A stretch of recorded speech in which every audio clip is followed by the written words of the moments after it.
Pourtant, l'équipe d'Eurocopter à Marignane a réussi et nous présente aujourd'hui avec une certaine fierté, a réussi justement ce mariage improbable entre la voilure tournante, l'hélicoptère et l'avion. Voici avec les présentations, avec les compliments d'Hervé Jamérac et Daniel Semioli qui sont aux commandes et de toute l'équipe des essais en vol de Marignane. Voici le X-Cube.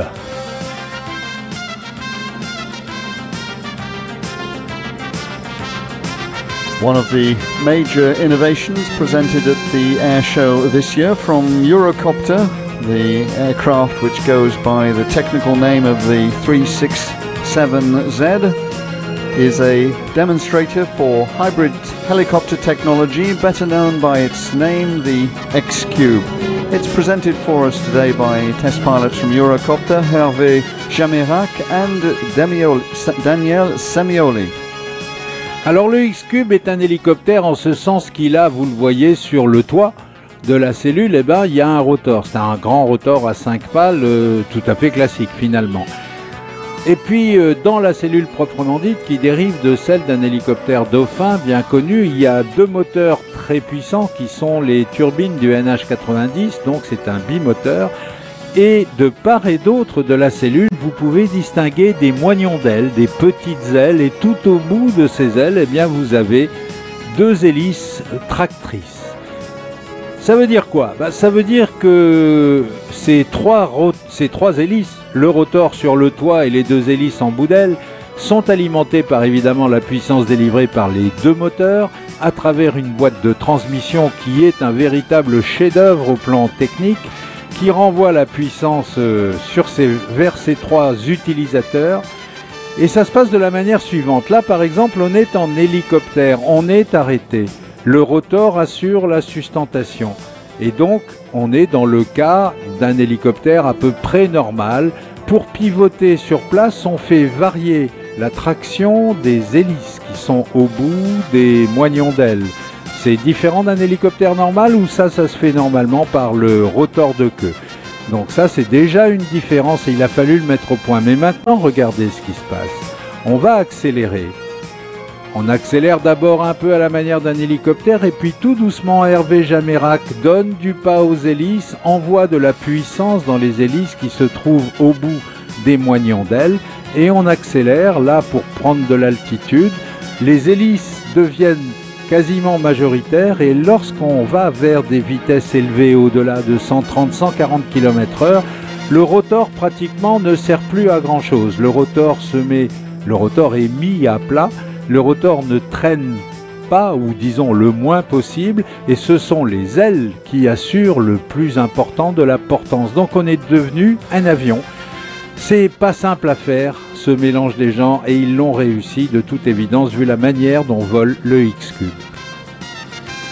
The X-Cube uses the familiar shape of the airframe from a Eurocopter Dauphin. It's powered by two RTM 322 engines from the NH90, and these power a 5-bladed main rotor system along with two propellers installed on the short-span fixed wings. This hybrid configuration creates an advanced transport system that offers the speed of a turboprop-powered aircraft and the full hover flight capabilities of a helicopter. The X3 handles like a conventional helicopter up to 80 knots, and at this speed a new flight control system, an electric trim switch, increases the propeller's pitch and thus provides the power for forward motion. Simultaneously, the main rotor collective pitch is reduced. In cruise, the wing takes over from the main rotor for lift, and the rotor adopts a flat profile where the drag is minimal. On s'est amusé à faire une petite simulation, à se dire si on avait un X-Cube, qu'est-ce qu'on pourrait en faire? Par exemple, comme certains d'entre nous, il y en a un qui va décoller dans quelques instants, habite la région bordelaise. Si on avait un X-Cube, par exemple, on décollerait du centre de Bordeaux, allez, disons au bord de la rivière, là au bord de la Garonne, sur une hélisurface. On décollerait à proximité du Pont de Pierre, en plein centre-ville. Et puis on s'en irait vers Toulouse et on y serait, avec un X-Cube, on y serait en une demi-heure.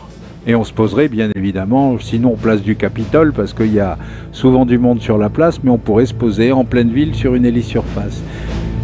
C'est donc le mariage de la vitesse d'un avion à turbopropulseur avec un hélicoptère, et encore une fois ça n'est pas rien.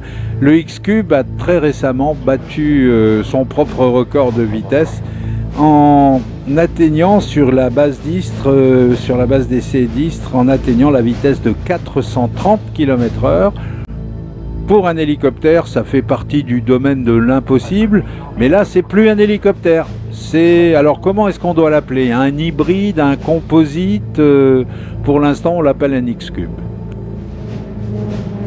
The X3 speed milestone was reached on the 12th of May this year during stable level flight when the hybrid demonstrator maintained a true airspeed of 232 knots for several minutes.